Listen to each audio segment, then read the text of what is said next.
j'ai fait une énorme erreur, j'ai inversé Peugeot et Renault, vous avez été nombreux à me le faire remarquer dans les commentaires de la vidéo, donc vu que je suis un petit peu fou et perfectionniste, j'ai supprimé la vidéo, fuck le référencement, pour la remettre en ligne avec ce petit correctif, voilà. Alors si vous avez envie de m'aider à rattraper ce pétage de plomb, n'hésitez pas à partager la vidéo ou à laisser un petit pouce pour le référencement aussi. Et donc je suis désolé, voilà, c'est que en fait j'amorçais une vanne plus tard dans l'épisode sur Peugeot et j'en ai pas tenu compte pour parler de Renault et ça me renvoyait une vieille histoire de Peugeot avec Nadine Morano. Enfin bon bref, on en reparlera, on s'en fout. Désolé du coup pour la sortie tardive. Oulala, bon épisode.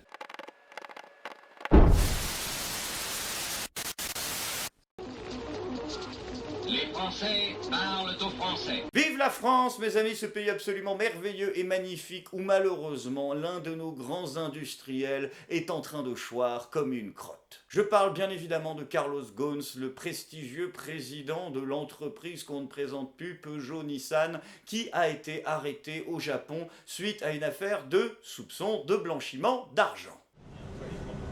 Carlos Ghosn a été arrêté à Tokyo, au Japon. Le patron de Nissan et de Renault est en ce moment entendu par la justice japonaise concernant des soupçons de fraude fiscale. Nissan vient de confirmer que Carlos Ghosn avait dissimulé des revenus au fisc japonais et utilisé des biens de l'entreprise à des fins personnelles. Une conférence de presse a été organisée par le constructeur automobile après la publication d'informations par le quotidien Asahi Shimbun.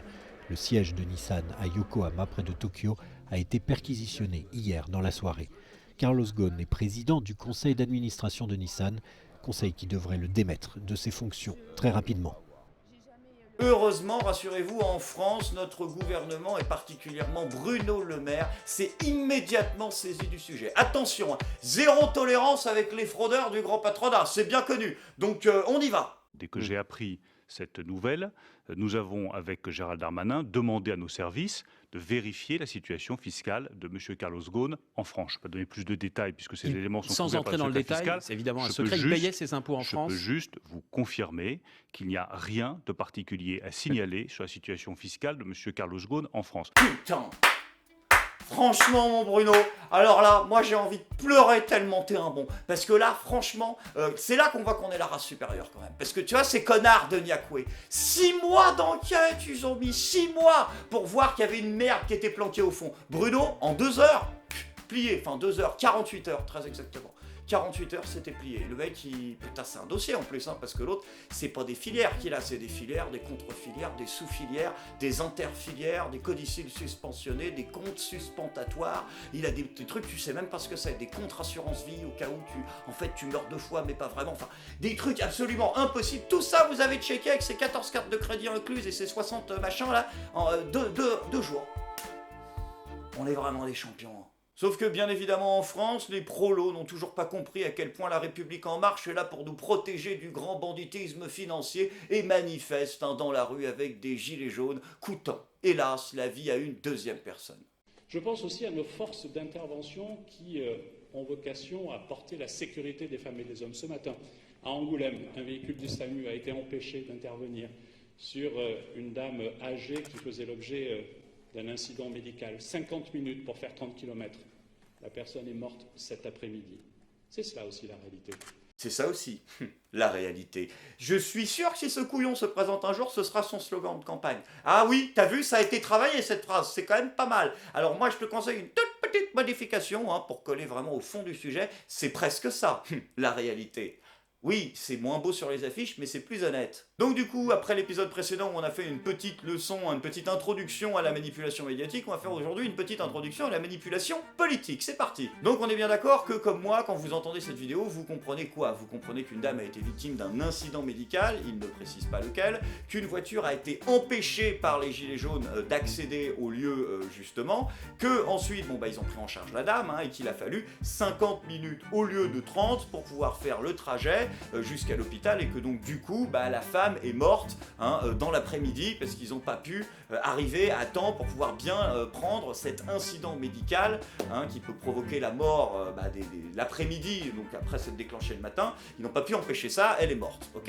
Sauf que c'est exactement l'inverse qui s'est passé sur les quasi 4 points. Alors premier point, il dit qu'elle a eu un incident médical, il fait bien de ne pas préciser lequel, c'était un incident cardiaque, une crise cardiaque pour être exact, une femme de 88 ans, Je le dis là, on reviendra là-dessus après. Deuxièmement, il dit que les ambulanciers ont été empêchés. Le lexique est particulièrement bien choisi et particulièrement vicieux. Quand on emploie le terme empêcher, on fout dans la tête de la personne, et je pense que vous êtes comme moi, l'image de gilets jaunes qui empêchent de gens, les voitures, de passer. Or, quand on écoute le rapport des ambulanciers, eux-mêmes disent qu'ils n'ont pas été directement empêchés par des individus, ils ont été empêchés par la manifestation en tant que telle, puisque ce n'est pas facile de circuler vu qu'il y a des gens partout et que ça prend donc plus de temps de se pousser, qu'il y avait aussi des problèmes de voitures sur le côté, qui étaient mal garés, mais là c'est les voitures, c'est un objet immobile qui les empêche. L'individu a quitté cette voiture, donc indirectement l'empêche, mais là c'est indirect. Bref, vous avez bien vu l'arnaque au niveau du mot qui est utilisé. Troisième arnaque, Castaner commence sa phrase, la suivante donc, en faisant un blanc et en disant d'un incident médical, 50 minutes pour faire 30 km. La personne est morte cet après-midi. Mais du coup, en disant ça, il ne te précise pas de quel trajet il s'agissait. Il ne te dit pas, il a fallu 50 minutes à l'ambulance pour aller de l'hôpital au lieu où avait eu l'incident, ou du lieu où il y a eu l'incident jusqu'à l'hôpital. Il ne précise pas si c'est l'un, si c'est l'autre, ou si c'est les deux. Et en fait, ça a une importance par rapport au dernier point qu'on va voir. C'est qu'en réalité, ils ont effectivement mis plus de temps pour faire le trajet, mais ce que dit le rapport du médecin, c'est que quand ils sont arrivés sur place, eh ben, la dame était déjà morte. Elle était déjà morte, donc elle était déjà en arrêt cardiaque, ce qui veut dire que si elle est en arrêt cardiaque à ce moment-là, la question du temps que tu mets pour faire le trajet du retour n'a pas d'importance, puisque 25 minutes, de toute façon, c'est beaucoup trop long s'il y a un arrêt cardiaque, donc il aurait fallu la réanimer sur place, donc ça ne pose pas de problème. Et 50 minutes pour faire le trajet jusque-là, d'accord, mais étant donné le peu de délai que tu as de temps quand tu fais un arrêt cardiaque à 88 ans pour revenir à la vie, il est strictement impossible de dire si la femme aurait été vivante, car de toute façon, aurait pu survivre. Il faut déjà 25 minutes dans les meilleures conditions, même plutôt 30 d'après le SAMU justement, pour faire ce trajet. Castaner n'a absolument aucune idée de ce qui s'est passé, et il sous-entend dans la tête du lecteur, de l'auditeur plutôt, que c'est à cause des gilets jaunes que cette femme est morte.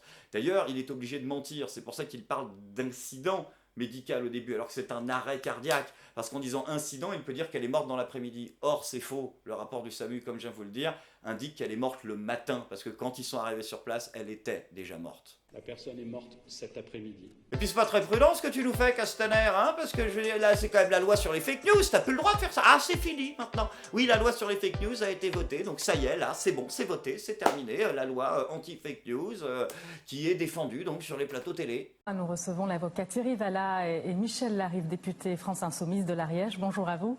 Bonjour. Merci d'être avec nous ce matin. Non, il a pas fait ça.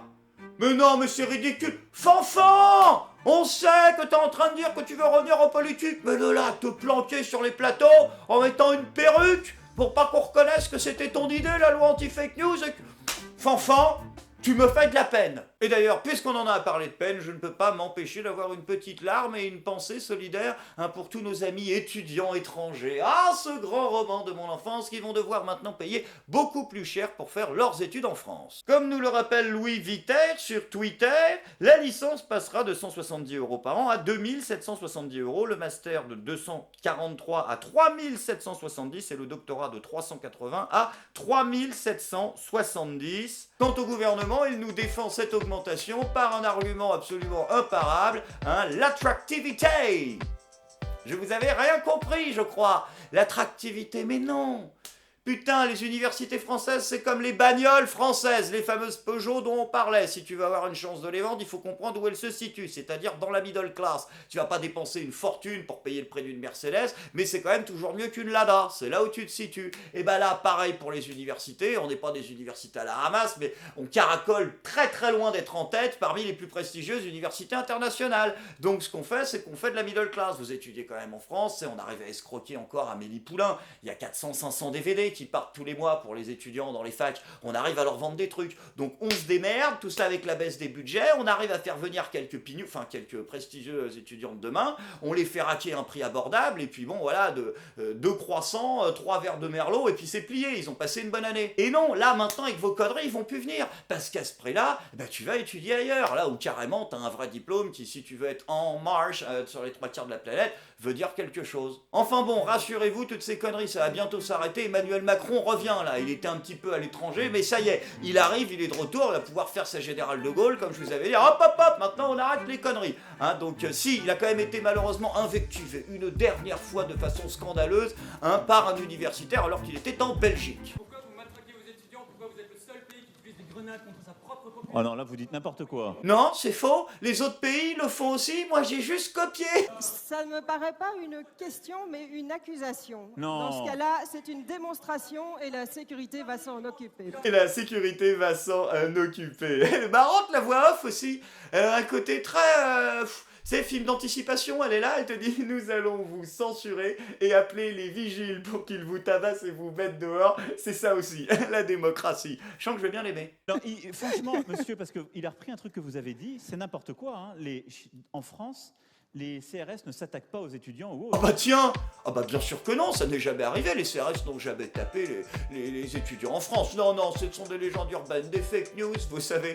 C'est pas parce que t'es à 15 bornes de la frontière que déjà on a perdu toute connexion, liaison avec toi, hein, Macron. Faut arrêter de te lâcher. Il y a pendant des jours et des jours des étudiants et beaucoup de non-étudiants, si vous vous renseignez, y compris un petit chien qui avait un compte Twitter extrêmement sympathique à Tolbiac, je vous le recommande, le petit chien de Tolbiac, qui fait concurrence au chat du 10 Downing Street.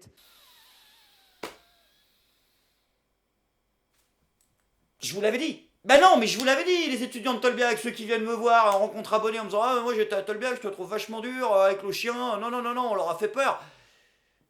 Non, vous avez pas fait peur, par contre vous êtes l'étape au-dessus, ils se foutent de votre gueule. Donc je vous avais dit, les mecs, arrêtez avec cette histoire de chien. Sans transition, les amis, c'est maintenant le moment de la bonne nouvelle du jour, car pendant que la jeunesse la plus réactionnaire de la Belgique, non, après les salafistes, mais bon, bref, c'est autre chose, décide de s'en prendre à Emmanuel Macron, eh bien, figurez-vous qu'en France, chaque jour, nous recueillons des témoignages de ces hommes et de ces femmes qui, au loin, ont croisé le prophète de Samarie, Emmanuel Macron, qui d'un simple baiser a absous tous leurs problèmes.